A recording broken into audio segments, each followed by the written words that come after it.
Chemical hair டைக்கு bye சொல்லிட்டு natural hair டைக்கு ஹை சொல்லுங்க. அமோனியா சல்ஃபேட் பிபிடி இல்லாமல் தயாரிக்கப்பட்ட ஜிகே நேச்சுரல்ஸோட நேச்சுரல் பிளாக் ஹேர் டை. பாஜக எப்போ வேண்டுமானாலும் அதிமுகவை பிளக்கும். எடப்பாடி உடைய எதிரிகள் கூட்டம் கூடிட்டே போகுது. இந்த கூட்டத்துக்கு தலைமை தாங்கிறவர் யாருன்னு கேட்டீங்கன்னா, தெரிஞ்சுமே எடப்பாடி இதோட தானே இருக்கிறாரு. இல்லை, எடப்பாடி பாஜகவோட போகலைன்னா கட்சி இருக்காது. கட்சி யார்கிட்ட போயிடும்? செங்கோட்டையும் பொதுச் செயலாளர் வேலுமணி, தங்கமணி, அதுவும் அவர் ஒரு குழு உடைச்சிட்டு வர தயாராக இருக்கார். பாஜக அதிமுகவை விரட்டுவதை அதிமுக தொண்டை ஏற்றுக்குமா? அதிமுக ஓட்டு போட்டால் தான் பாஜக ஜெயிக்கணும். ஆனால் அதிமுக தொண்டை ஒரு தொண்டை கூட ஒரு வாக்கம் கூட தாமரைக்கு போட மாட்டேன். இதில் ஓபிஎஸ், டிடிவி, சசிகலா இந்த குழு அதிமுகவை வேவு பார்த்து கொண்டே இருக்கு. வேலுமணிக்கும் சசிகலாவும் நல்ல தொடர்பு இருக்கு. நல்ல தொடர்பு. சசிகலாவை சேர்த்தே ஆளுநர் ஒத்தகல் நிற்கிறாரு. திமுகவை வீழ்த்துவதற்கு விஜயனுடைய ஒரு 10% வாக்கு தனக்கு பயன்படும். இந்த தைரியத்தில் தான் எடப்பாடி தாமரை நிற்கிற அதிமுக தாமரை நிற்கிற எல்லா இடங்களிலுமே மண்ணை கவ்வும்.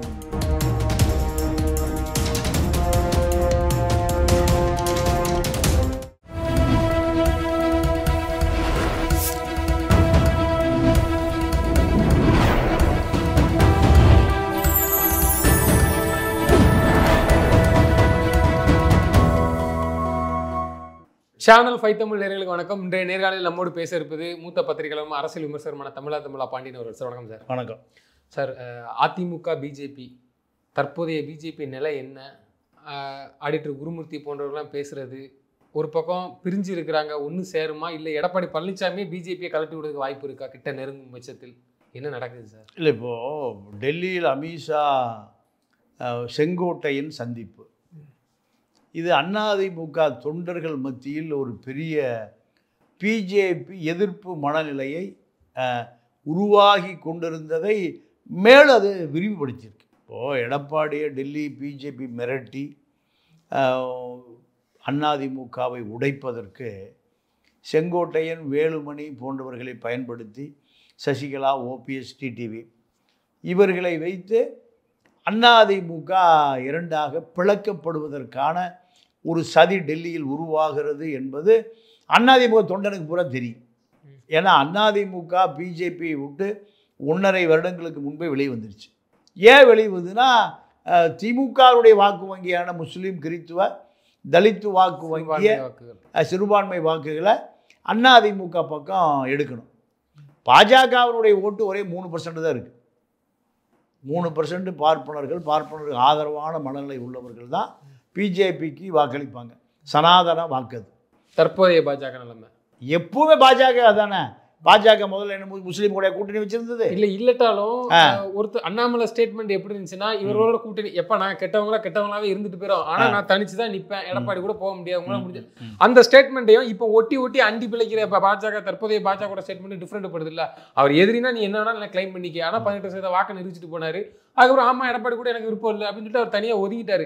இந்த சூழல வரும்போது இருக்கிற கொஞ்சம் நெஞ்சம் பேரும் பிஜேபிக்கு அடிப்படுது. அதை தாண்டி உங்களோட நிலையை இப்ப கேள்விக்குறியாகுது. எல்லாத்துக்குமே அண்டிபிள்ளை. அதாவது பிஜேபியும் காங்கிரஸ் ரெண்டுமே தமிழ்நாட்டில் ஏறக்குறைய 1967 திமுகவை அண்டிப்பிழைப்பதான் காங்கிரஸ், அதிமுகவை அண்டிப்பிழைப்பது, திமுகவை அண்டிப்பிழைப்பதான் பாஜக. இரண்டு கட்சிகளுமே, தேசிய கட்சிகளுமே இங்கே அண்டிப்பிழைப்பதான் உங்கள் பாலிசியில் சொன்னான். ஆனால் இப்போ திமுகவை எதிர்க்க வேண்டிய நிலைமைக்கு பாஜக அகில இந்திய அளவில் வருகிற பொழுது பாஜக அதிமுகவை அண்டிப்பிழைப்பதான் விட்டு வேறு வழியே இல்லை. இது அதிமுக பாஜக நட்பு. ஒரு காலகட்டத்தில் எடப்பாடி பிஜேபியை கட்டுக்குள்ளே வர மறுக்கிறார். அப்போ பிஜேபி அதிமுகவை பிளக்க நினைக்குது.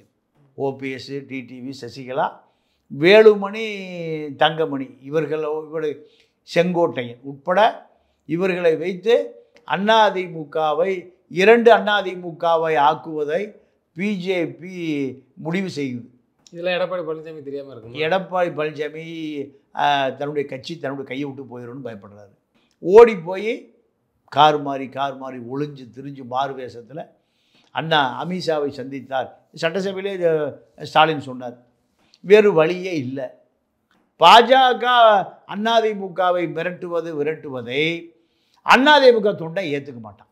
இப்போ பாஜக அதிமுக கூட்டணி வைத்தாலுமே அதிமுக தொண்டை பாஜக ஓட்டு போட மாட்டான். இப்போ பாஜக தொண்டனும் எடப்பாடி ஓட்டு போட மாட்டாங்கண்ணே. இல்லை, பாஜகவில் தொண்டனே இல்லை. பாஜக RSS ஆட்கள் பாஜகவை தான் இங்கே அடையாளப்படுத்த வேண்டியது இருக்குது. எதுக்கு? பாஜக எம்எல்ஏக்கள் ஒரு 20 பேர் வரணும். இது பாஜகவுடைய திட்டம். இந்த பாஜக 20 எம்எல்ஏ குறைந்தபட்சம் வரணும்னு பாஜக நினைக்குது. அப்படி நினைக்கிற பொழுது பாஜகவுக்கு ஓட்டு வங்கி அதிகமா அதிமுக ஓட்டு வங்கி அதிகமா? அதிமுகவுக்கு தான் ஓட்டு வங்கி அதிகம். அதிமுகக்காரன் ஓட்டு போட்டால் தான் பாஜக ஜெயிக்க முடியும். ஆனால் இப்போ பாஜக செங்கோட்டையனை வைத்துக்கொண்டு செய்கிற அரசியலை அதிமுக தொண்டை பாஜக கூட்டணி கட்சி சேர்ந்தாலுமே பாஜக நிற்கிற அத்தனை தொகுதிகளையும் பாஜக டெபாசிட்டு போகும். அதிமுக ஜெயிக்கும். ஆனால் அதிமுக தொண்டை ஒரு தொண்டை கூட ஒரு வாக்க கூட தாமரைக்கு போட மாட்டான். இதுதான் இன்றைய நிலை. அப்போ இதை டெல்லி தலைமை உணர்ந்ததாக தெரியல. டெல்லி தலைமை எப்படியாவது தமிழக சட்டசபைக்குள் ஒரு 20 சட்டமன்ற உறுப்பினர்களை அதிமுகவை அண்டி பிழைத்து கொண்டு போயிடலான்னு நினைக்கிறாங்க. ஆனால் அதற்கான சூழலே இங்கே இல்லை. ஏன்னா அதிமுக வெற்றி பெற்றாலும் ஆட்சி அமைத்தாலும் அதிகாரத்தில் அமர்ந்தாலும் அதை உடைப்பதற்கு பாஜக முயற்சிக்கும்னு பாஜக தலைவர்களே அதிமுக தலைவர்களே அதிருப்தியில் இருக்காங்க. எடப்பாடி உட்பட மூத்த தலைவர்கள் CV சண்முகம், KP முனுசாமி, ஜெயக்குமார், எப்படியா பாஜக நம்மளை உடைச்சிருமையா துரோகிகளை வைத்து செங்கோட்டையன், வேலுமணி, தங்கமணி இப்படி ஒரு குழுவை வச்சிருக்கு. இதில் OPS, டிடிவி, சசிகலா, இந்த குழு அதிமுகவை வேவு பார்த்து கொண்டே இருக்கு. எப்போ இருந்தாலும் அதிமுகவை உடைக்காமல் விடாது. ஏன்னா எடப்பாடி இவர்களை சேர்த்துக்கொள்ளவே மறுக்கிறார். டிடிவி வேண்டாம், OPS வேண்டாம், சசிகலா வேண்டாம், இப்போ யார் வேண்டாம்? செங்கோட்டையனும் வேண்டாம். இது எடப்பாடி உடைய எதிரிகள் கூட்டம் கூடிட்டே போகுது. இந்த கூட்டத்துக்கு தலைமை தாங்கிறவர் யாருன்னு கேட்டிங்கன்னா அமித்ஷா, குருமூர்த்தி. அப்போ எப்படி அதிமுக தொண்டை பாப்பா தாமரைக்கு ஓட்டு போடுவான்? போட மாட்டான். இல்லை, தெரிஞ்சுமே எடப்பாடி இதோட தானே இருக்கிறாரு. இல்லை, இப்போ எடப்பாடி பாஜகவோட போகலைன்னா கட்சி இருக்காது. கட்சி யார்கிட்ட போயிடும்? செங்கோட்டையும் பொதுச் செயலாளர் இருப்பார், வேலுமணி, தங்கமணி, அவர் ஒரு குழு உடைச்சிட்டு வர தயாராக இருக்கார். யார்? எடப்பாடிக்கும் வேலுமணிக்கும் இப்போ பெரிய நட்பு இல்லை. ஏன் இப்போன்னா நட்புக்கு தொடுத்துட்டு இருக்குன்னா, போன ஆட்சியில் அடித்த கொள்ளை வெளிநாடுகளில் முதலீடு செய்யப்பட்டு எடப்பாடி பங்கை வேலுமணி பாதுகாத்து கொண்டு இருக்கார் துபாய் போன்ற நாடுகளில். இந்த அந்நிய முதலீடுகள் வேலுமணியை வெளியே விட்டால் வேலுமணி சதக் ஜலால்னு குப்பை எழுகிற உபீஸ் நிறுவனம் முதலமைச்சர் ஜெர்மன் போகும்போது முதலமைச்சர் ஸ்டாலினை சதக் ஜலாலும் உபீஸ் நிறுவன கார்பரேட்டுகளும் யாரை ரிசீவ் பண்ணுறாங்க? ஸ்டாலினை ரிசீவ் பண்ணுறாங்க. எங்கே? ஜெர்மனில். இப்போ அந்த படத்தை பார்த்தோம். அவர் வேலுமணிக்கு பார்ட்னர். வேலுமணியுடைய தம்பி செந்திலும் உபீஸ் சதக் ஜலாலும் துபாயில் பார்ட்னர். இப்படி இருக்குது. அப்போது எடப்பாடியை பொறுத்த வரைக்கும் பாஜக எப்போ வேண்டுமானாலும் அதிமுகவை பிளக்கும். பிளப்பதற்கு 5 பேரை தயார் நிலையில் வைத்திருக்கு. இராணுவ தயார் நிலையில் இருக்கும்ல. யாரெல்லாம்? Sasikala, Velumani, TTV, OPS. அங்கே 3, இங்கே 3. வேலுமணி, செங்கோட்டையன், இப்படி தங்கமணி, இவர்களெல்லாம் தங்களுடைய பல லட்சம் கோடிகளை காப்பாற்றிக் கொள்வதற்கு பாஜக தயவு இல்லாமல் இவர்களால் அரசியலே பண்ண முடியாது. அங்கே 3, இங்கே 3, 6 பேர். இந்த 6 பேரை வைத்து வெற்றி பெற்றாலும் சரி ஆட்சி அமைச்சாலும் சரி, ஆட்சி அமைக்கலினாலும் சரி, அப்போ வேலுமணிக்கும் சசிகலாவுக்கும் நல்ல தொடர்பு இருக்கு, நல்ல தொடர்பு இருக்கு. சசிகலாவை சேர்த்தே ஆகணும்னு ஒத்தக்கால் நிற்கிறாரு. அது யாருக்கு? அவருடைய பிசினஸ் ரீதிக்காண்டியா இல்லை அவரு சசிகலாவை ஏன் சேர்க்கணும்னு சொல்றாருன்னா எடப்பாடிக்கு செக்கு வைக்கிறதுக்கு. தன்னை சேர்த்துக்க மாட்டேங்கிறாரு. நீங்கள் ஆட்சியில் இருந்த 5 வருஷம், ஆட்சி இல்லாத 4 வருஷம், எதாக இருந்தாலும் வேலுமணியை பார்த்துக்க, வேலுமணிகிட்ட சொல்லிடுங்க. ஜெயலலிதா எப்படி சசிகலாவை பார்க்க சொல்லுவார், அதே போல் அனைத்து அதிகாரமும் வேலுமணிட்டு இருந்தது. இப்போ வேலுமணி பாஜகவனுடைய ஆளாக மாறி போயிட்டார் தெரிந்த பிறகு அவர் எதையுமே வேலுமணிகிட்ட சொல்லுவதற்கு தயங்குகிறார். இப்போ அந்த பஸ்ஸு, ஹைதராபாத்தில் தயார் செய்யப்பட்ட அந்த பேருந்து, திமுகவால் சுந்தரா டிராவல்ஸு விமர்சிக்கப்படுகிற அந்த பேருந்து லாயர்ஸ் ரோடு கட்சி அலுவலகத்துக்கு வருகிற வரை வேலுமணிக்கு தெரியாது, தங்கமணிக்கே தெரியாது, யாருக்கும் தெரியாது. அப்போ இது அத்தனையுமே வேலுமணி தங்கமணி 2 பேருக்கும் தெரிஞ்சால் சசிகலாவுக்கும் ஓபிஎஸ்க்கும் டிடிவிக்கும் செங்கோட்டையனுக்கும் தெரிஞ்சிடும்னு நினைக்கிறார் எடப்பாடி. அப்போது தவிர்க்க முடியாமல் வேலுமணி தங்கமணியை வைத்து கொண்டு இருக்கிறார். இந்த நிலைமை எவ்வளவு காலம் ஓடும் தெரியல.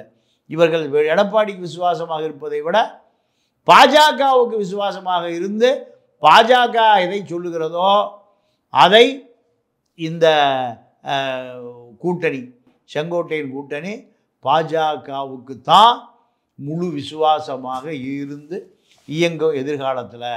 இதுதான் அதிமுகவுடைய கடைக்கோடி தொண்டன் வரை போய் சேர்ந்த செய்தி. அப்புறம் எப்படி அவன் தாமரை கோடு போடுவான்? இல்லை ஒன்றிணைன்னு சொல்கிறாங்களே, அதையும் சொல்லிக்கிறாங்க. இல்லை, அதாவது ஏன் ஒன்றிணைன்னு சொல்கிறாங்கன்னா தங்களுடைய அதிகாரத்தை ஒன்றிணையணும். யார் அதிகாரம்? செங்கோட்டையனுடைய மாவட்டத்துக்குள்ளே எடப்பாடி அரசியல் பண்ணக்கூடாது. இப்போ அதான் வேற என்ன, 6 சட்டமன்ற உறுப்பினர், 1 நாடாளுமன்ற உறுப்பினர், நகராட்சி தலைவர், கோபி நகராட்சி, அந்தியூர் நகராட்சி, இதெல்லாம் நான் ஏன் ஆளைத்தான் போடுவேன்.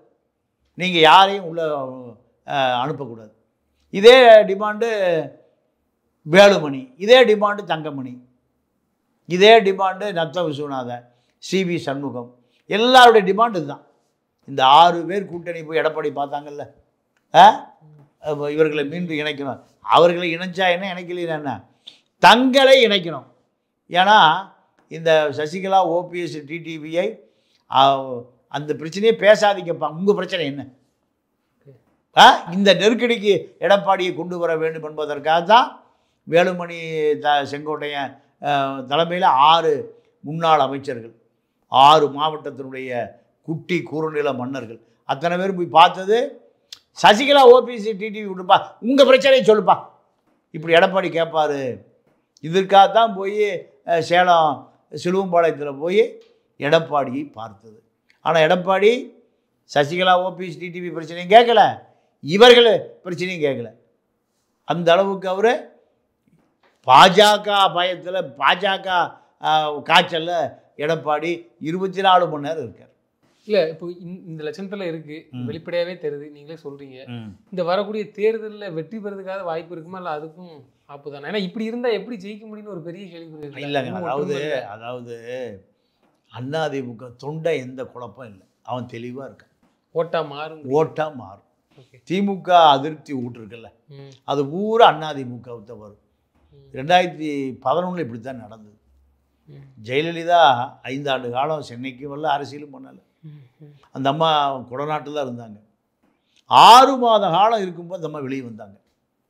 வெளியே வந்து 6 பிரமாண்ட மாநாடு கோயம்புத்தூரில், திருச்சியில் அதிமுக விஜயகாந்தை உள்ளே இழுத்தாங்க.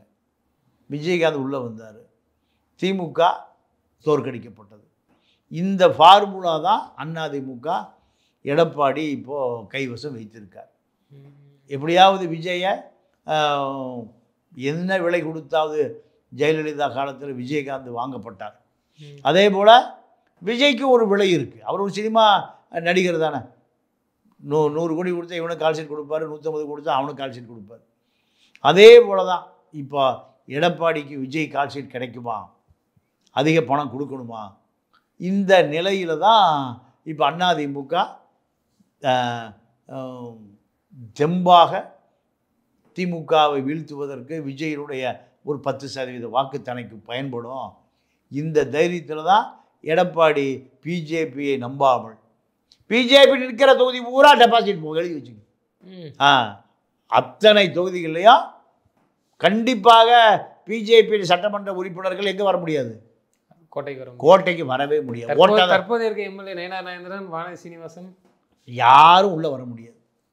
ஏன்னா நிலைமை ரொம்ப சீரியஸாக இருக்குது. அதிமுக தொண்டை நிர்வாகிகள் அத்தனை பேருமே பிஜேபி எதிர்ப்பு மனநிலையில் இருக்காங்க. பிஜேபி நம்மளை எப்படியாவது தாமரை இலையை விழுங்கிவிடும், தாமரைக்குள்ள இலை மூழ்கி போய்விடும் அப்படிங்கிற சந்தேகம் இத்தனை நாள் பிஜேபி செய்த குழப்பம் இருக்குல்ல. சசிகலாவுக்கு பின்னாடி, ஓபிசிக்கு பின்னாடி, செங்கோட்டையனுக்கு பின்னாடி இருந்தது பூரா கடைக்கோடி தொண்டன் வரை போயிடுச்சு. அதனால் இனிமேல் அதற்கு வாய்ப்புகள் மிக மிக, பிஜேபி தலைமை கொட்டி கொடுத்தாலும் சரி அதிமுக தொண்டை பிஜேபி சட்டமன்ற உறுப்பினர்களை தோற்கடிப்பான். நான் எதுக்கு ஓட்டு போடுறேன்? ஆமாம், என் கட்சியை உடைப்பதற்கு நானே உனக்கு ஓட்டு போடணுமா? என் கட்சியை உடைப்பதற்கு, என் கட்சியில் துரோகிகளை உருவாக்குவதற்கு செங்கோட்டை அமித்ஷா எதுக்கு பார்க்குறாரு? தொண்டை பேசுகிறான்ல, எடப்பாடியால் நீக்கப்பட்டு எடப்பாடி கெடு கொடுக்குறான். எடப்பாடி அதிமுகவுடைய தலைவர், ரெட்டேலை இருக்கு, அவர் தான் காப்பாற்றி வச்சிருக்காரு. இவ்வளோ நாள் கெடு கொடுக்காம இப்போ எங்கே உனக்கு இந்த கெடு கொடுப்பதற்கு யார் தைரியம் கொடுத்தது? எடப்பாடிக்கு ஒரு 1 கோடி பேர் பின்னாடி இருக்கான். அதிமுக பொதுச் செயலாளர், முதலமைச்சர் வேட்பாளர், இவ்வளவு இருக்குது. ஆனால் செங்கோட்டையன் கெடு கொடுக்குறாரு, 10 நாள் கெடு. இன்னையோட முடியுதா? ஆலயக்கு சத்தத்தை காணமே, அவ்வளோதான். அப்போ கெடு கொடுக்குற அளவுக்கு அமித்ஷா தானே பின்னாடி இருக்காரு. இதை அதிமுக தொண்டனுக்கு தெரியாதான்? அப்புறம் எப்படி தாமரைக்கு ஓட்டு போடுவான்? தாமரை நிற்கிற அதிமுக தாமரை நிற்கிற எல்லா இடங்களிலுமே மண்ணை கவ்வும் பாஜக. பழைய கணக்கெல்லாம் போட்டுட்டு இருக்க வேண்டாம். பாஜகவுக்கு நான் நேரடியாக சொல்கிறேன், குருமூர்த்திக்கு, அமித்ஷாவுக்கு சொல்கிறேன், வாய்ப்பே இல்லை. எல்லா இடத்துலையும் நீங்கள் யாருக்கு போடுவான்? திமுகவுக்கு போட மாட்டான். அவ்வளோ பேர் யாருக்கு போடுவான்னா விஜய்க்கு போடுவான். விஜய் சேர்ந்தாலும் சேரலினாலும் பாஜகவுக்கு வாக்கே போட மாட்டான் அதிமுக தொண்டன். இதுதான் கடந்த காலத்தில் நடந்த கசப்பான அனுபவங்கள். எடப்பாடி எவ்வளோ வேதனைப்பட்டார், எடப்பாடி சொன்னார். ஆமாம், அப்படியே எடப்பாடியை டெல்லிக்கு வர வச்சு மிரட்டி உருட்டி கூட்டணி சேர்ந்ததை அதிமுக தொண்டன் மறக்கவில்லை. அதனால் அதிமுக தொண்டனுடைய வாக்கு யாருக்கு விழுகாது? தாமரைக்கு விழுகாது. நிச்சயமா சார். தொடர்ந்து தங்களுக்கு கருத்துக்களை பயந்தமைக்கு நன்றி. வணக்கம்.